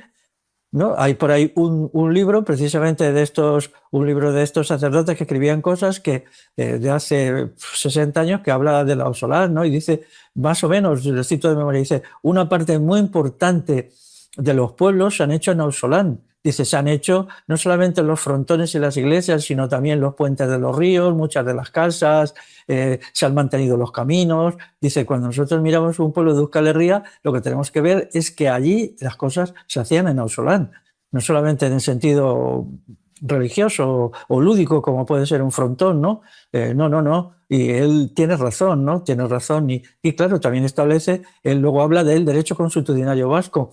Aunque este libro, que no recuerdo el título porque no lo tengo a mano, pero se refiere, él no entiende muy bien, este señor, qué es el derecho consuetudinario, ¿no? Pero se da cuenta, intuye que es diferente del derecho del Estado, es otra forma de derecho, es otra forma de leyes, de jurisdicción, y él entonces está muy interesado en estudiar el derecho consuetudinario. El derecho consuetudinario es oral en todas partes, en Euskal Herria, en Albacete, en Extremadura es oral. Luego ahí vamos a otro triunfo de la oralidad. Es solo el derecho positivo, el derecho del Estado, que proviene del Estado romano, del derecho romano, el que es un derecho escrito. El otro no lo es. Y entonces aquí vamos viendo cómo todo encaja. Es una pieza. Bueno, lo importante es entender que las lenguas son sistemas culturales que enseñan a la gente y se basan en la cultura popular. No solamente se basan en ella, sino que la desarrollan. Y en cuanto a la disociación entre lengua y cultura, ¿qué responsabilidades tienen el abertzalismo y el nacionalismo moderno en esta disociación? Tanto por un lado el nacionalismo, vamos a decir, moderado, representado por el PNV, o el nacionalismo radical, representado por la izquierda abertzale, porque entiendo que ambos han dejado de lado esta cosmovisión respecto a la totalidad del euskera en cuanto a un complejo de lengua-cultura, disociándolo y olvidándose de este asunto. Bueno, unos y otros no parten de la realidad de Euskal Herria, sino de una realidad ajena. No se proponen modernizar las instituciones vascas. De eso para ellos no es así, son simplemente algo pintoresco. El Basar es algo pintoresco, bonito, pero pintoresco. Lo hacían nuestros abuelos, te vienen a decir, pero ahora ya que somos muy modernos, con todo lo que hay, la electricidad, la maquinaria, tal, la industria, pues eso no funciona. Te vienen a decir, ¿no? Entonces, tenían dos modelos. El PNV, el modelo suyo era Inglaterra, eso está claro, ¿no? Era Inglaterra, querían crear una sociedad como la inglesa, ¿no? Y además, como los lazos eran grandes entre Euskal Herria a través de, por ejemplo, la venta de hierro de las minas de Vizcaya y luego la compra que se hacía de este mineral en Inglaterra, pues había lazos muy potentes. Y luego el sector siguiente, que era el sector más bien marxista y tal, pues es que ellos tenían una idea del universalismo, ¿no? Del internacionalismo, y tampoco veían a Euskal Herria, veían todo menos Euskal Herria, veían, por ejemplo, pues Argelia, veían Cuba, luego vieron Venezuela, vieron Vietnam, pero no entendían que el mundo es una agrupación de pueblos diferentes cada uno, no solamente por sus lenguas, sino por su cultura, por su historia, por su manera de ser y su idiosincrasia. Entonces, la pregunta sobre cuál es la idiosincrasia de los vascos no se planteaba, porque se creía que de todo aquello iba a ser una sociedad tan maravillosa, tan fabulosa económicamente, que esa cuestión ya se resolvería luego. Pero hemos visto que no es así. Todos los proyectos marxistas, tercermundistas, antiimperialistas han fracasado totalmente, ¿no? También ha fracasado el proyecto del PNV. Hoy Inglaterra es un país patético, es un país totalmente patético en desintegración, en caída libre, en lo económico, ¿no? Totalmente aculturado, con problemas de todo tipo. Luego, los dos modelos que han movido a estos dos sectores, pues hoy no existen, ¿no? Estamos en un momento, el otro día leí un artículo en que nos aproximamos a que ya en ningún país del mundo se escriba ningún libro de algún autor que se califique de marxista. Estamos ya muy cerca, ¿no? Cuando hace solo 40 años, pues cada año podían escribirse 10, 15.000 libros por autores que explícitamente se calificaban de marxistas. Es decir, ha habido cambios muy importantes porque las sociedades han seguido una deriva, es decir, las sociedades gobernadas por los Estados-nación están en una situación verdaderamente patética y catastrófica, ¿no?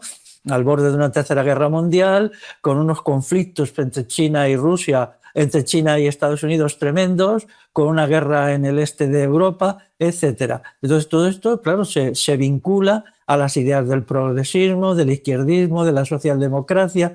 Incluso aunque la gente no lo entiende bien, intuye que toda esa carga ideológica que había detrás de eso, pues no nos ha llevado a nada, pero a nada de nada, a nada bueno, quiero decir, ¿no? Entonces ahora es el momento de recoger vela y decir, bueno, quizá haya llegado la oportunidad de que Euskal Herria pueda ser desde sí misma, ¿no? Una vez que todas estas cosas que alucinaron a la gente, pues vamos a probar, ¿no? Naturalmente, las instituciones del pueblo vasco, tradicionales y tal, tienen que ser actualizadas de acuerdo a las condiciones del siglo XXI, pero a mí me parece que la democracia directa nunca va a pasar de moda. Creo, si yo digo, por ejemplo, democracia directa ateniense, montones de gente dice, claro, no suscito ningún entusiasmo, pero yo digo democracia directa vasca. ¡Wow! Si esto lo digo en una reunión de politólogos, se arma, ¿no? Sin embargo, la democracia directa vasca es mucho más completa, más desarrollada y más auténtica, infinitamente más auténtica que la democracia ateniense. Y sin embargo, solo se habla de la democracia ateniense. ¿Por qué? Pues preguntaos por qué, ¿no?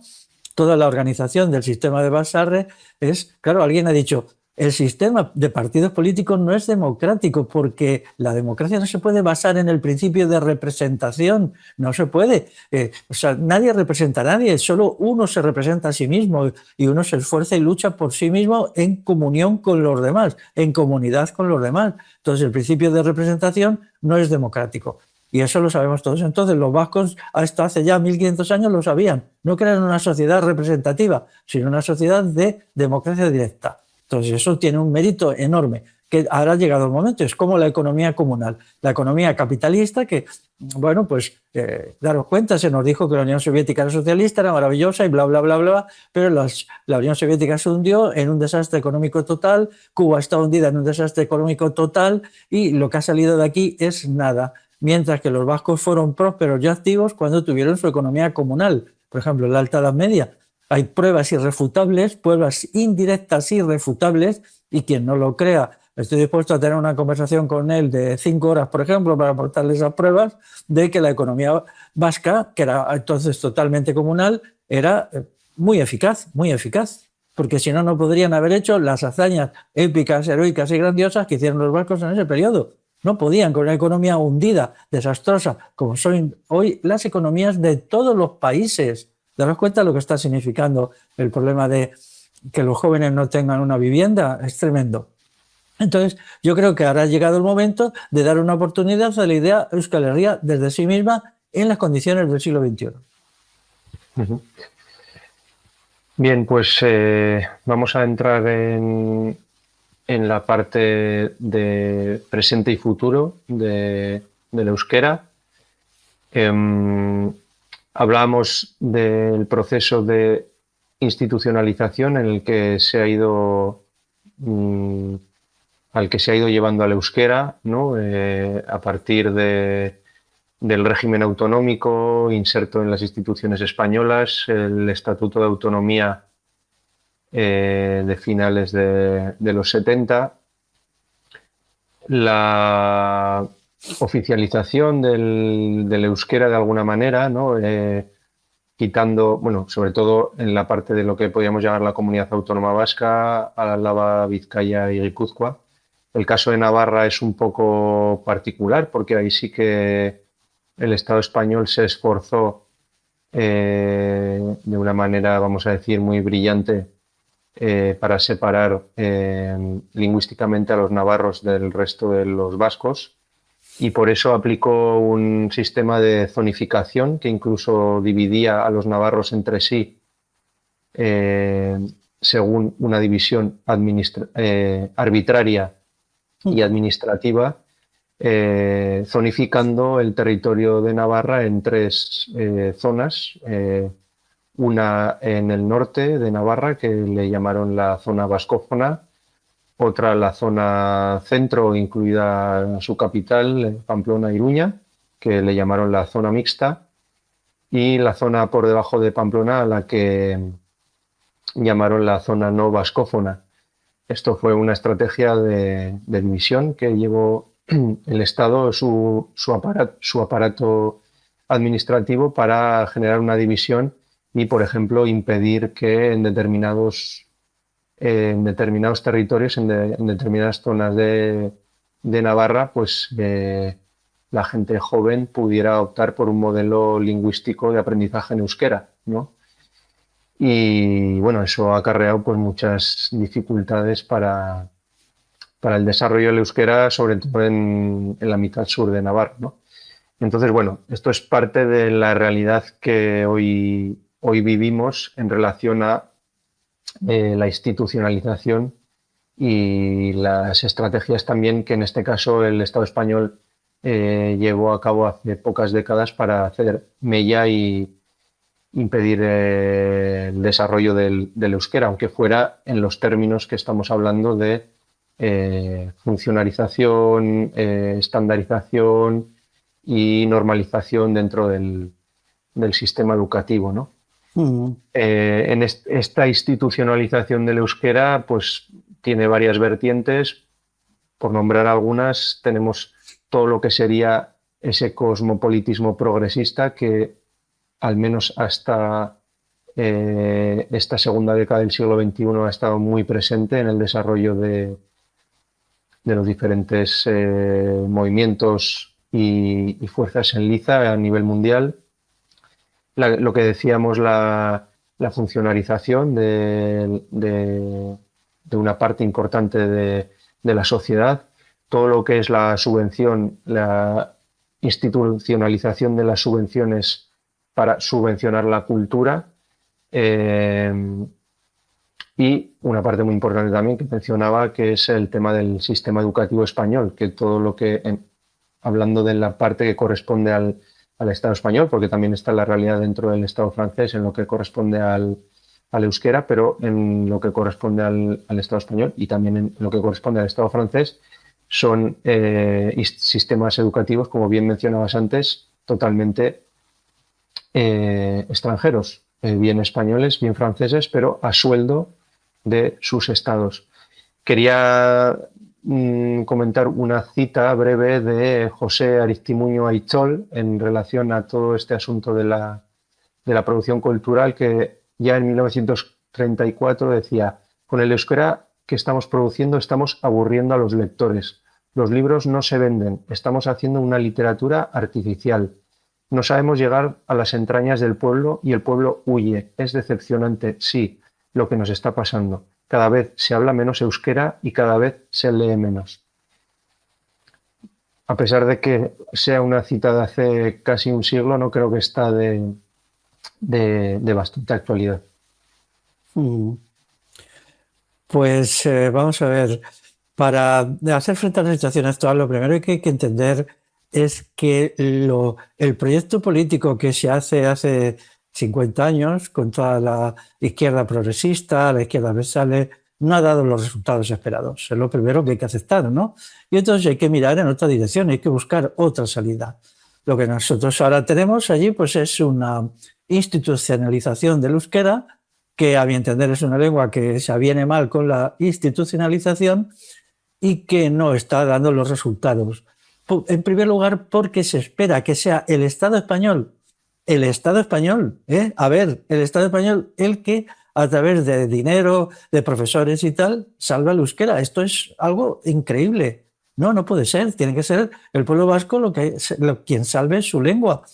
Lo otro no es así, no es posible. Es que no porque por esto o por lo otro, sino porque hay una incompatibilidad entre la lengua de los vascos y el Estado español o el Estado francés, ¿no? Entonces esto tiene que ser poner el acento no en las instituciones, sino en el pueblo, en la gente. Eso no quita, bueno, pues hay una escuela y claro, pues en la escuela pues se tiene que enseñar euskera, ¿no? Pero es que lo que estamos discutiendo aquí no es si se quita el euskera de la escuela, sino si tenemos que hacer y poner toda nuestra confianza en la escuela o buscar otra manera de hacer que el euskera se recupere. Y eso es la clave.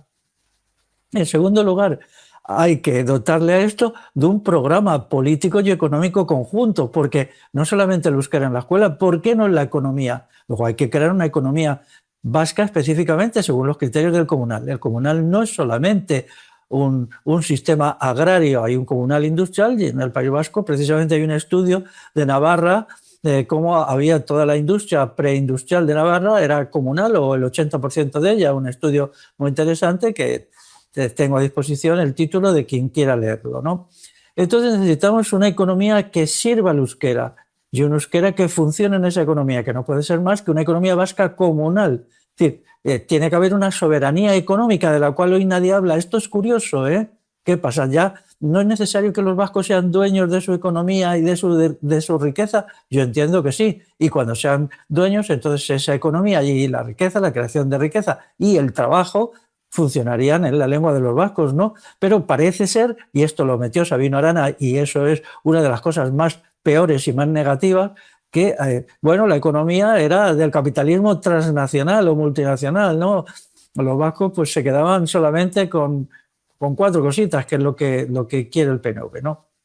En tercer lugar, hay que crear unas instituciones políticas que tengan el euskera como centro. Y no voy a repetir la cita del amigo este que hace el libro sobre Segura, lo dice claramente y yo creo que esa es la verdad. Tiene que haber un euskera que gobierne la vida política porque sea el sistema de autogobierno popular de abajo arriba.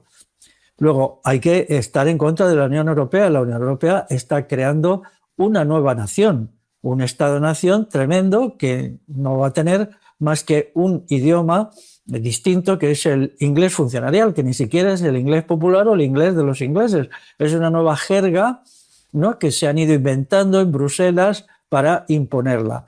Quiero decir, no sé si esto se sabe, que el inglés ya es la primera lengua en Madrid, en los colegios, casi todos los colegios de las clases medias madrileñas, pues es la lengua vehicular por excelencia. En muchos de los colegios se da todas las asignaturas en inglés, menos a lo mejor una o dos, como mucho. Entonces, esto significa que en muy poco tiempo, incluso un idioma aparentemente tan potente, con sus 550 millones de hablantes, como es el castellano, puede estar en una situación límite, porque le están cercenando por la cabeza. ¿Por qué se está haciendo eso? Pues sencillamente porque el Estado-Nación Europeo necesita su lengua, que es este inglés funcionarial, ¿no? Pero daros cuenta que no es lo mismo la posición ante este inglés de una lengua como el castellano con 550 millones de hablantes que lo que es el euskera, que tiene 2,5 millones o 2 millones, ¿no?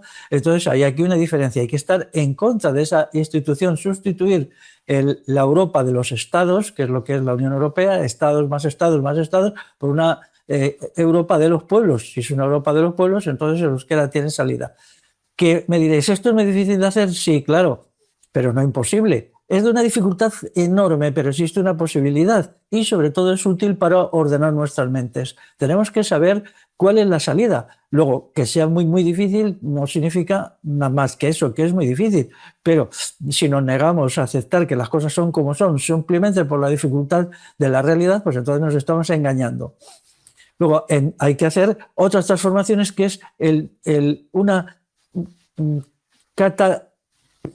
catalogación de lo axiológico, es decir, hay que reforzar el euskera como sistema de lengua-cultura. Eso significa que la cultura es aquella masa de saberes que surgen del pueblo y no de las instituciones. Por ejemplo, ahora mismo es muy peligroso que en Euskal Herria se piense que la Universidad del País Vasco es la que crea la cultura. No crea la cultura, no la crea, y es que no la está creando. Lo único que hace es introducir modelos culturales anglosajones, subculturales, muchas veces en euskera.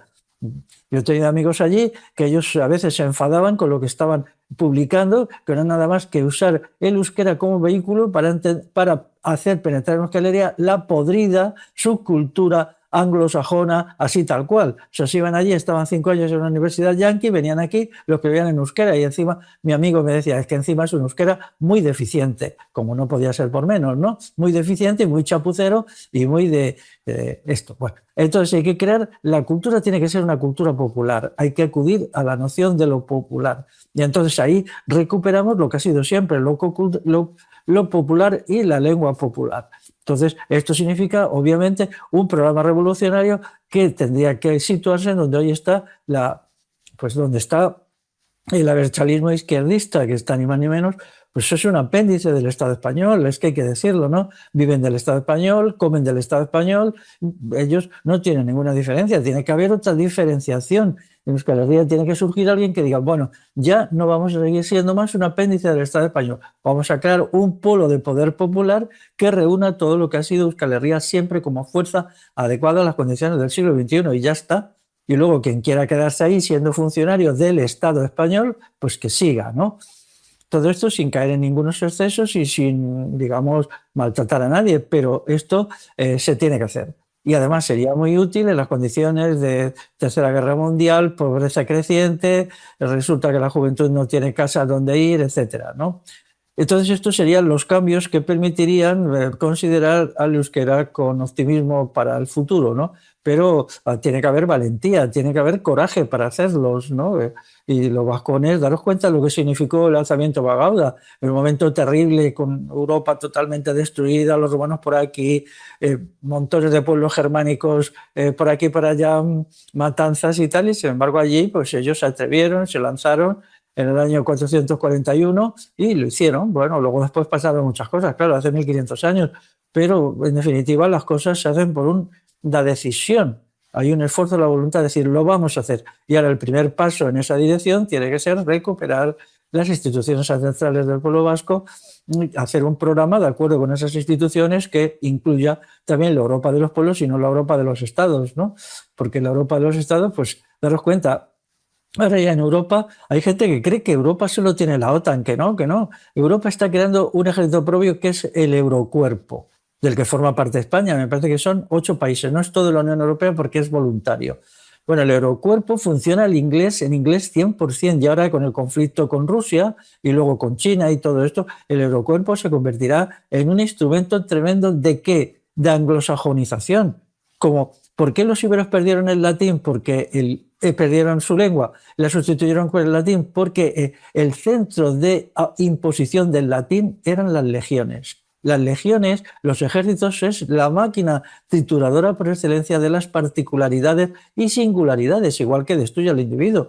Los ejércitos anulan la personalidad del individuo, que te convierte en alguien que vas vestido como el de al lado, lleva las mismas cosas que el de al lado y come lo mismo que el de al lado. La personalidad desaparece, pero también desaparece la personalidad de los pueblos. Es el elemento homogenizador peor que hay. Entonces el Eurocuerpo, cuidado con el Eurocuerpo, ¿no? Por ejemplo, tendría que salir en Euskal Herria una resistencia muy grande al desarrollo del Eurocuerpo, del cual no se sabe nada porque lo están haciendo la chita callando, pero vamos, hace 2 años ya tenía 100.000 soldados, de los cuales yo creo que unos 15.000 provenían del Estado español. Sí, hace no tanto tiempo, hace pocas décadas, había un movimiento que se oponía a la globalización, ¿no? Y hoy en día la globalización es un problema grave de desarraigo que, más allá de recibir un rechazo, pues hoy en día se fomenta y se promueve, ¿no? Y unido con esto tenemos el problema de la emigración, tenemos el problema de la demografía, especialmente en Euskal Herria el problema demográfico es absolutamente grave, ¿no? No sé qué estimaciones podríamos hacer de los niños que nacen en Euskal Herria, potencialmente autóctonos, pero no sé si podríamos estar hablando de un 0,6 o 0,7 hijos por mujer, lo cual es de una gravedad tremenda que nos viene a decir que o dentro de este proceso de construcción de Euskal Herria desde sí misma se pone el foco en la demografía o no habrá nadie quien pueda luchar y vencer, en el mejor de los casos, en esta situación, ¿no? Entonces, ¿qué podemos decir de esta cuestión?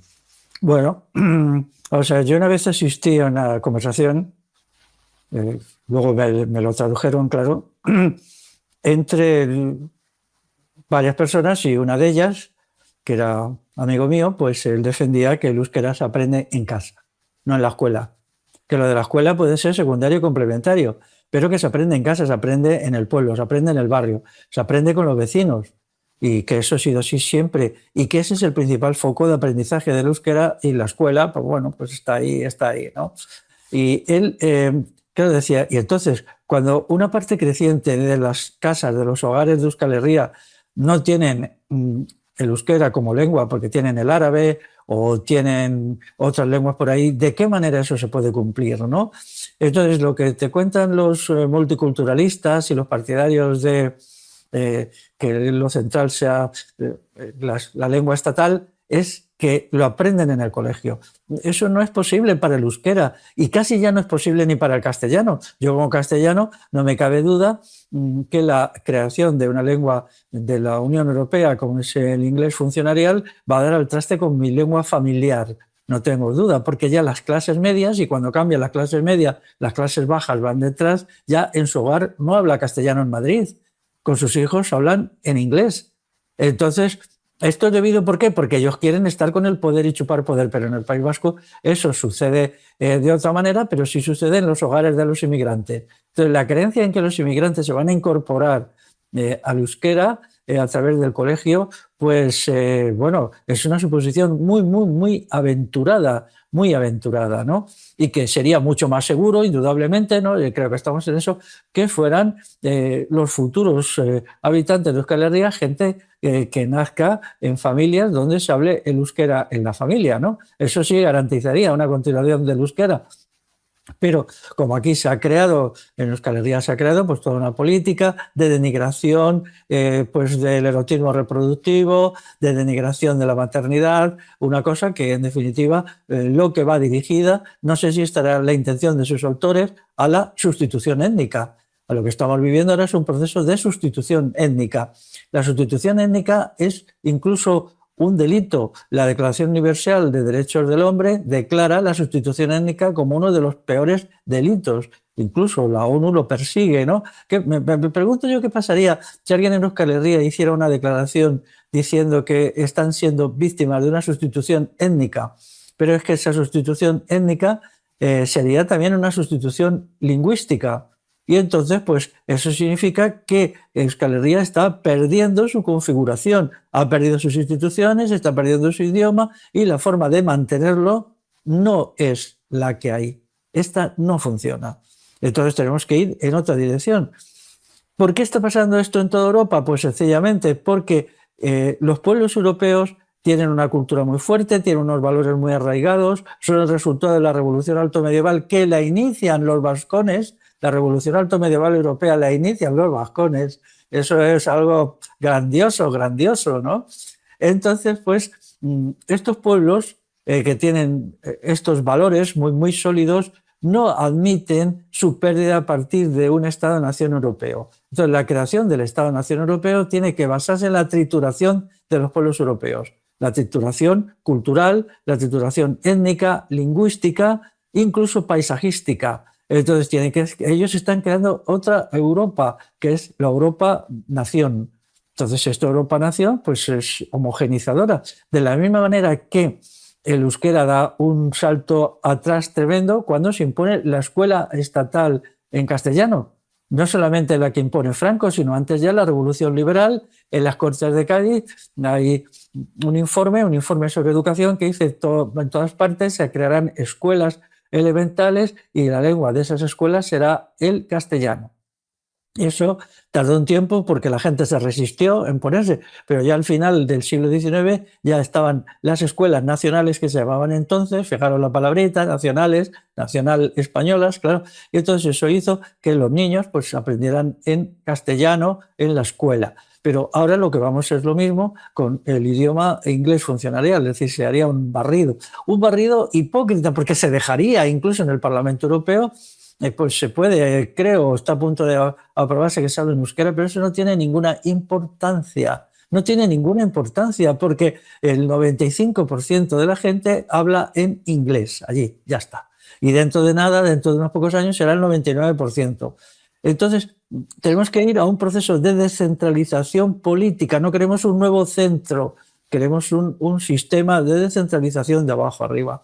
Alguien dirá, pero esto en un mundo caotizado con tantos peligros y tal y cual, ¿cómo puede funcionar? Porque nos pueden invadir unos, nos pueden invadir otros, pisarnos por aquí y por allá. Bueno, yo os digo una cosa, cuando Euskal Herria no tenía Estado, y no lo tenía, y eso es absolutamente seguro y puede ser comprobado en la Alta Edad Media, se defendió brillantísimamente de los romanos, de los visigodos, de los francos y de los andalusíes musulmanes. Pero luego, cuando tuvo un Estado, en 1512, ¿qué resistencia hizo el Estado de Navarra a la invasión castellana? Poquita, no fue grande, duró un tiempo, pero Es decir, los vascones que habían luchado ferozmente, muy entusiásticamente, digo la palabra ferozmente, con admiración contra el Estado visigodo, que algunos consideran como el origen de España. Ya sabéis que muchos consideran que España empieza con los reyes godos. Bueno, pues ahí estaba ya la pelea contra los españoles, ¿no?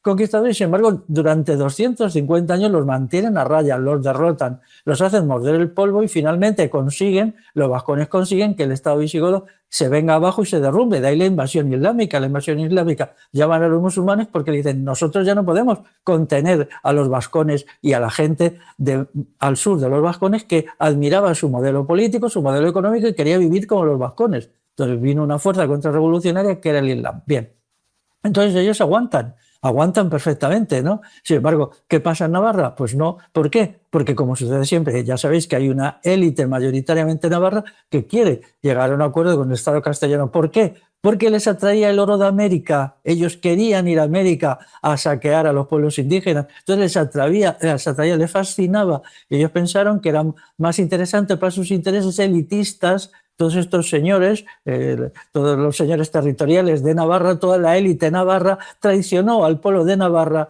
sumándose a los castellanos porque los castellanos bajo acuerdo decían veníos con nosotros porque nosotros tenemos mano en América.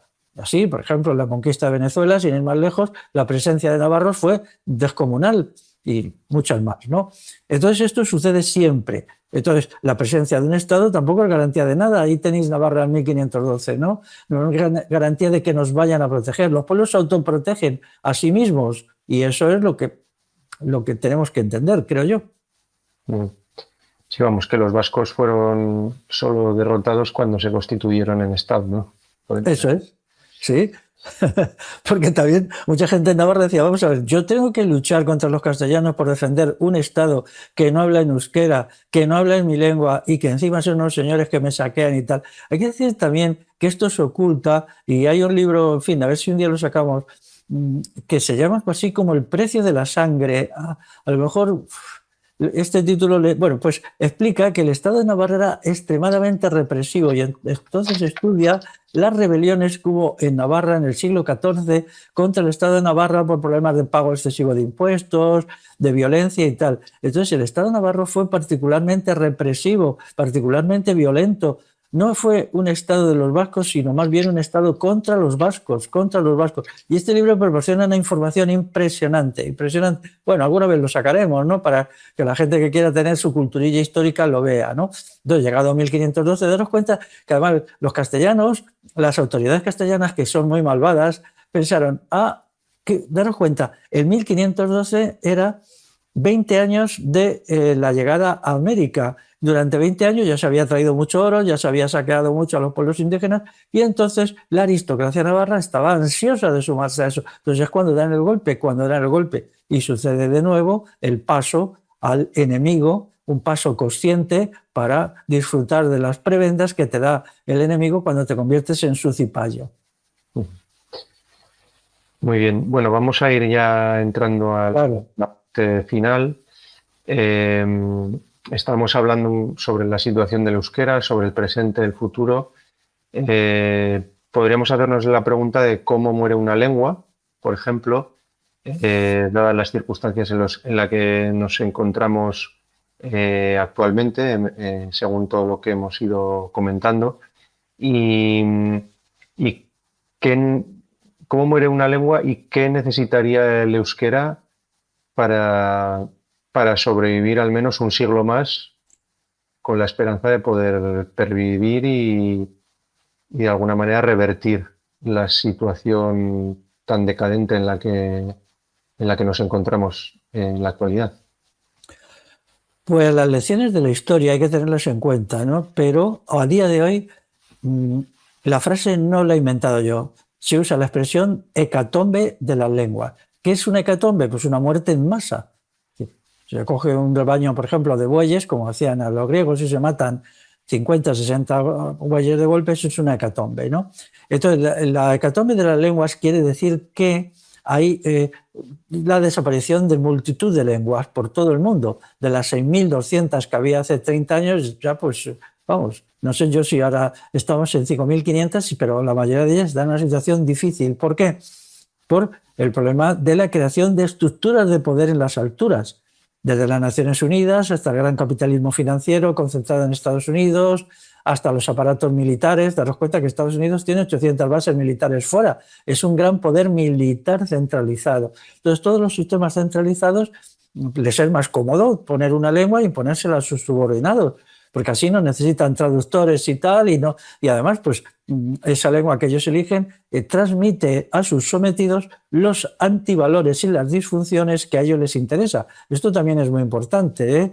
Y entonces se pierden su propia identidad, su propia manera de ser, y entonces esto daros cuenta, se está generalizando. El inglés hoy es la lengua de la tecnología, la lengua de la economía, la lengua de la llamada ciencia, la lengua del entretenimiento y del ocio, la lengua de Internet, la lengua del turismo. Entonces, realmente es muy difícil competir con ella, ¿no? Hasta tal punto que hay gente que en su ingenuidad dice, bueno, pero ¿no sería mejor renunciar a todas las lenguas y pasarnos todos al inglés? Bueno, pues ahí os dejo la pregunta, ¿no?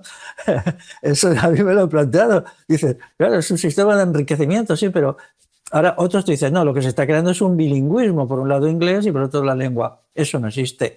No tengo por qué explicar a la gente vasca que eso no funciona.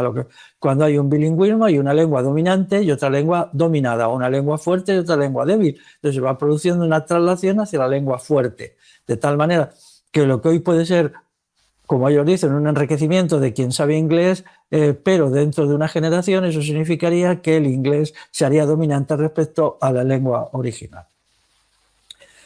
Las lecciones pues lo explican claramente. Las lecciones de la historia, pues lo que hay que hacer es mantenerse apartados las lenguas de las estructuras de poder para que no pase lo de los íberos y que también, ¿no? Entonces, pues eso sería un elemento clave. O sea, el futuro del euskera está en el pueblo vasco, no en las instituciones, sean cuales sean. Incluso aunque hubiera un Estado-nación vasco 100%, yo seguiría defendiendo que el futuro del euskera está en el pueblo, no en las instituciones del Estado. Así es. Y quien no crea eso, que vea cómo ha destruido el Estado irlandés el gaélico. ¿Cómo lo ha destruido? Ahí no lo ha destruido un sistema autonómico. Según formalidades que se mantienen hoy en la ciencia política, Irlanda es un país independiente plenamente. Además, ganó su independencia en 1922 luchando armas en mano, incluida artillería y todo esto, contra los ingleses. Entonces se constituye un Estado independiente de Irlanda, totalmente soberano según los estándares actuales. Bueno, una vez que han pasado más de 100 años, el gaélico está en agonía, de tal manera que yo califico de una lengua irrecuperable, lo cual no es el euskera ahora, ni mucho menos. El euskera es recuperable a día de hoy, el gaélico no. El gaélico, en el sentido que está, ya no es recuperable. Entonces, es que eso es un ejemplo de que no es solución. ¿Por qué? Porque el Estado irlandés, al mismo tiempo que proclamaba solemnemente que la lengua de Irlanda era el gaélico, dedicaba toda su atención y todo su esfuerzo al inglés, porque ellos creían que el gaélico no servía para nada más que para hablar con los abuelitos. Entonces eso pues ha llevado, pues daros cuenta, pues 6 o 7 generaciones después al colapso del idioma, no al colapso, sino a la extinción. Luego, confían en estructuras estatales en la muerte de los idiomas. Es el pueblo lo que los tiene que mantener y defender. Luego, tienen que ser, por lo tanto, estructuras populares, porque el pueblo no es una entidad abstracta, ni es una masa que pasea por una calle. El pueblo se organiza políticamente de una manera, económicamente de otra, culturalmente de otra, jurídicamente de otra. Luego, tienen que haber todas las instituciones populares en las cuales se utilice la lengua del pueblo. Y entonces eso daría a esa lengua una vitalidad, porque volvamos al caso irlandés. Claro, una vez que en la economía, en la cultura, en todo se usaba el inglés, ¿qué sitio le quedaba al gaélico? Ninguno. Hablarlo con los abuelitos, porque si todo se hacía en inglés, ¿qué sitio le quedaba? Pero claro, ¿por qué sucedió eso? Porque había capitalismo, porque había una idea del Estado que solo valoraba los elementos de fuerza. El Estado es fuerza. La creencia que un Estado defiende una lengua es absurda. ¿Por qué un Estado va a defender una lengua si eso le debilita? El Estado solo piensa en términos de poder, de fuerza. Leer a Maquiavelo y él lo explica. Y lo único que pretenden los Estados pues, es tener fuerza y para eso se basan en la violencia y en el engaño. Son las dos instituciones que ellos mantienen. Por lo tanto, ellos no se casan traicionan con ninguna lengua. Las lenguas para ellos son de quita y pon. Ahora sí y ahora no. Ahora mismo, por ejemplo, el Estado español está traicionando a la lengua española o castellana. El Estado alemán está traicionando a la lengua alemana. Así de claro. Ahora mismo en Alemania la presencia del inglés en la vida cotidiana es mucho mayor de lo que se da en lo que llaman España. De tal manera que es previsible que en 30 o 40 años se produzca la sustitución lingüística. Es decir, que el idioma alemán quede en minoría respecto al inglés funcionarial. Impresionante, ¿verdad? Impresionante. Bueno, está pasando, ¿no? Y en otros países más pequeños como Suecia o Dinamarca, prácticamente eso ya ha sucedido. O sea, yo creo que en tiempo de uso es mayor el inglés que el danés o el sueco. Cuando, por ejemplo, Suecia ha sido un gran país durante años y la historia de esa parte de Europa no se puede entender e interpretar sin el estudio de la historia de Suecia, ¿no? Entonces, daros cuenta que estos procesos de sustitución lingüística se dan en determinadas condiciones y lo que hay que hacer es eliminar esas condiciones o combatirlas, ¿no? Que si se adopta una posición verdaderamente revolucionaria de que tiene que ser una revolución popular la que salve al euskera, eso es muy difícil, pero no imposible. Al menos ya sabemos cómo son las cosas, pero esperar, como está haciendo ahora mucha gente en Euskal Herria, que todo se vaya pudriendo, a que siga siendo la escuela, a que siga tal, a que se digan dos palabritas contra la Unión Europea y eso sea todo. No, tiene que haber un proyecto que movilice a la gente y que le permita situar el idioma en el contexto de la cultura, del futuro, de la economía y todo esto. Entonces ahí sería la solución. Mucho más esperando que otros pueblos de Europa lo hagan, porque hay que esperar también que, por ejemplo, yo espero que el pueblo castellano alguna vez diga, ya vale, ¿no? Primero, el Estado castellano, ¿por qué robó al pueblo castellano su lengua? Eso ya lo empezó a hacer en el siglo XIII y se culminó con la creación de la Academia de la Lengua Española en el siglo XVIII. Pero ¿a ustedes quién les ha dado autorización para usar la lengua del pueblo castellano? Ustedes son unos ladrones, unos aprovechados. Créanse en su lengua si les gusta, porque era más honrado cuando los pueblos escribían, cuando los estados escribían en latín y los pueblos tenían su lengua. Sin embargo, se hace una apropiación, un robo, un expolio de una lengua que es una lengua pues muy decente, muy honrada, siempre que no se use como una lengua estatal y se imponga por ahí a la gente en las aventuras coloniales a partir del siglo XV y también en Euskal Herria, ¿no? Entonces, claro, pero ahora ¿qué sucede? Ahora de repente el Estado español ya no le interesa el castellano, ya no le interesa el idioma español, como ellos dicen. Ahora resulta que le gusta el inglés y ahora lo que vemos es un proceso de liquidación del idioma castellano que va también a gran velocidad. Quizá alguien que vea esto no se lo crea, pero yo os puedo decir, echar un vistazo por ahí y lo veréis y vamos, el castellano ya es una lengua congelada, es decir, una lengua paralizada que ya no se reproduce, ya no se mejora, ya no crea nada nuevo. Y de una lengua paralizada a una lengua en descomposición, pues hay solo un pequeño paso que quizás se esté dando ya y yo no me he enterado. Aplicar esto también al euskera. Muy bien, pues yo creo que ya podemos ir dando por finalizada la sesión de hoy. Tenemos previsto hacer una quinta sesión próximamente sobre el asunto que ahora estabas comentando, que sería lo que podría ser un programa o el esbozo de un programa para que Euskal Herria pueda ser por sí misma, pueda construirse o reconstruirse por sí misma a partir de las instituciones vascas tradicionales que han fundamentado pues la idiosincrasia vasca en todos sus ámbitos, ¿no? Queda pendiente esta quinta sesión. Y bueno, pues agradecido, Félix, por la sesión de hoy. Creo que hemos hecho un esfuerzo honesto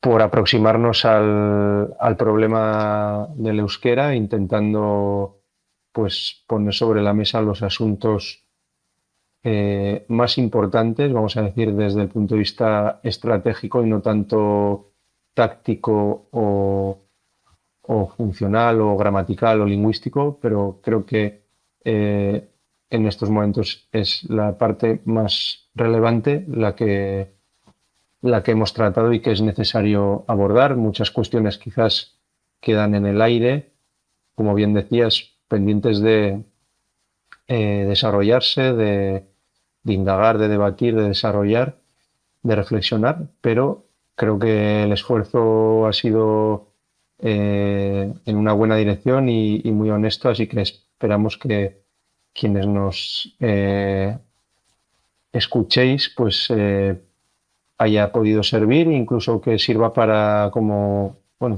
estímulo para que ese proceso pues se pueda llevar a cabo en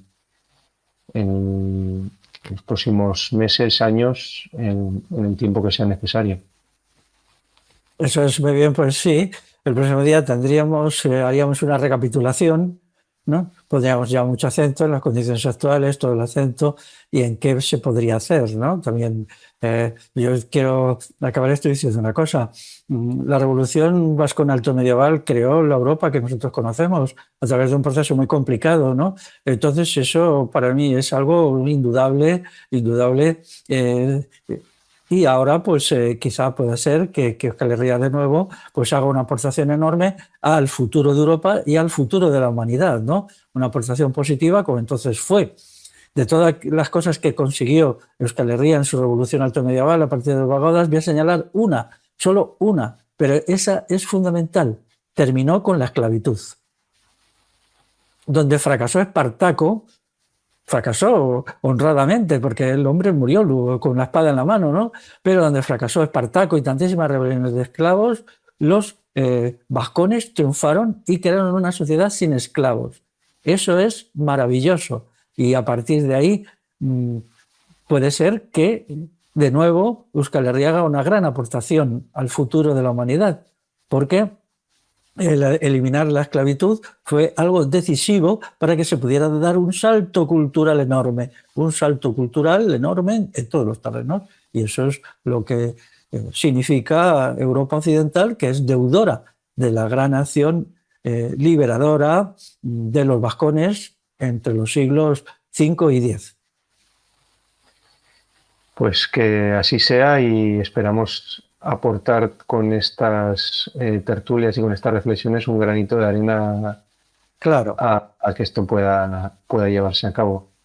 Pues claro. nada, vamos a dejarlo aquí por hoy. Muy agradecido, Félix, una vez más y nos vemos en una ocasión. Ya Muy bien. pronto. Pues hasta luego. Hasta luego. Agur.